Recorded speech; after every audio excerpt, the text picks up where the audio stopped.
क्या है ये जन्म पात्र? क्या इससे हमारी लाइफ डिसाइड होती है? क्या हमारी किस्मत जुड़ी हुई है? या फिर आप कह सकते हो ये सिर्फ एक पुरानी झूठी काल्पनिक कथा है। वैसे इंसानियत प्रकृति होती ही है कि खुद के बारे में ज़्यादा से ज़्यादा जान सके, और किसी किसी को तो अपने भविष्य के बारे में इतनी चिंता सताते रहती है। और ये वही लोग होते हैं जिन्हें दिलचस्पी होती है ऋषिपाल, जन्मपत्री जैसी चीज़ों में।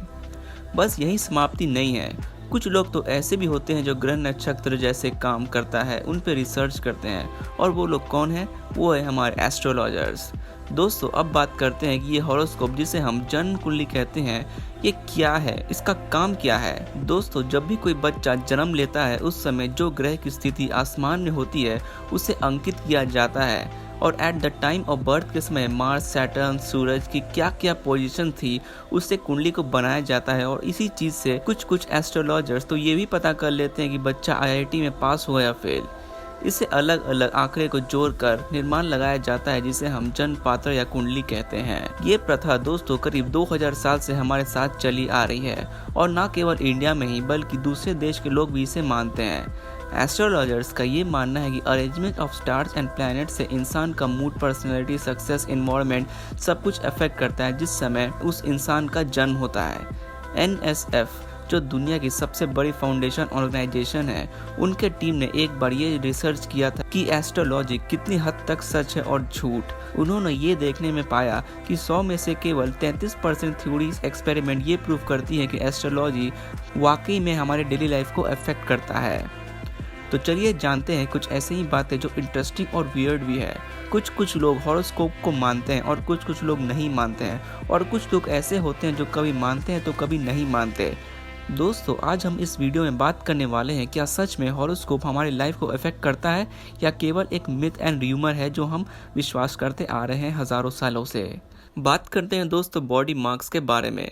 दोस्तों, ऐसा माना जाता है एस्ट्रोलॉजी के हिसाब से कि जिसके हाथ की रेखाएं ज़्यादा क्लियर कट दिखती हैं, या किसी स्पेसिफिक बॉडी के जगह पर किसी टाइप का तिल या किसी टाइप का मार्क होता है, तो उससे वो लोग पता लगा लेते हैं कि वो इंसान अपने लाइफ में कहाँ तक कामयाब हो पाएगा। लेकिन साइंस के नज़रिए से देखें तो ये बायोलॉजी ही है। वॉम में जब बेबी फॉर्म हो रहा होता है तब करोड़ों पॉसिबिलिटीज होती हैं कि तिल की मार्क या फेस कहाँ पर आएगा। ये बॉडी के छोटे छोटे मार्क्स कम्प्लीटली रैंडम होते हैं जो बॉडी पर आ जाते हैं। अगर हम इन सब चीज़ों को प्रैक्टिकली देखें तो चीज़ों को समझने की कोशिश करें कि ये कैसे लिंक्ड है, तब हमें कोई भी जवाब नहीं मिल पाएगा। मतलब कुछ क्लू भी नहीं। अर्थ पर 4 फोर्सेस होते हैं: gravitational force, electromagnetic force, frictional force etcetera.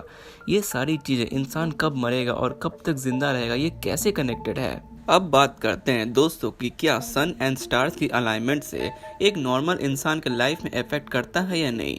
तो इसका आंसर मैं आपको क्लियरली बताऊंगा, it's a big no. Astrologers के हिसाब से स्टार्स में बने पैटर्न से हमारी लाइफ अफेक्ट करती है, ठीक है।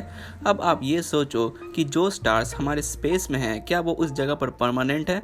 दोस्तों, हमारे स्पेस में जो स्टार्स है उनका अलाइनमेंट हर सेकंड चेंज होता है। तो फिर ये बात कैसे सच हो सकती है कि जब स्टार्स में कुछ ऐसा इस टाइप का फिगर दिखे तब आपकी किस्मत चमक जाएगी। ऐसे तो मैं भी कह सकता हूँ कि अगर स्टार्स में कुछ इस टाइप का फिगर बन जाए तो आप बर्बाद हो जाओगे। मतलब दोस्तों, थोड़ा प्रैक्टिकल अगर हम सोचे तो ये सिर्फ और सिर्फ मनगढ़ंत कहानी लगती है। इन सब का कोई एक निश्चित प्रूफ यूनिवर्स में कहीं पे भी नहीं पाया गया है एस्ट्रोलॉजी के बारे में। लेकिन फिर भी कुछ लोग डेली न्यूज़पेपर में जाकर अपने अपकमिंग डेज के बारे में देखने लग जाते हैं। दोस्तों, मैं ऐसा नहीं कह रहा कि एस्ट्रोलॉजी झूठ है या टाइम पास है। मैं बस इतना कह रहा कि एस्ट्रोलॉजी बस एक मुंह जवानी बातें हैं और थ्योरी बनाई गई हैं जिसका प्रूफ अभी तक कहीं भी नहीं है पूरे यूनिवर्स में। लेकिन कुछ लोग इसे मानते हैं जस्ट उन्हें अपने राशि के बारे में देखकर बॉडी में एक पॉजिटिव एनर्जी आए और उनका मन अंदर से अच्छा लगने लगे। दोस्तों, मैं पर्सनली डिफाइन करूँ एस्ट्रोलॉजी तो मैं बिल्कुल नहीं मानता इसे, क्योंकि अगर आप किसी चीज़ को सच्चे दिल से और सच्चे चाहत से करोगे तो उस चीज़ को पाने के लिए मेहनत करोगे तो वो चीज़ आपको ज़रूर मिलेगी। बड़े बड़े एंटरप्रेन्योर जैसे Steve job, Ratan Tata, Jack Ma का ये कहना है कि consistency, passion, hard work is the only की टू सक्सेस। इसलिए स्मार्ट बनिए और अपनी मेहनत और फेथ पर यकीन करिए।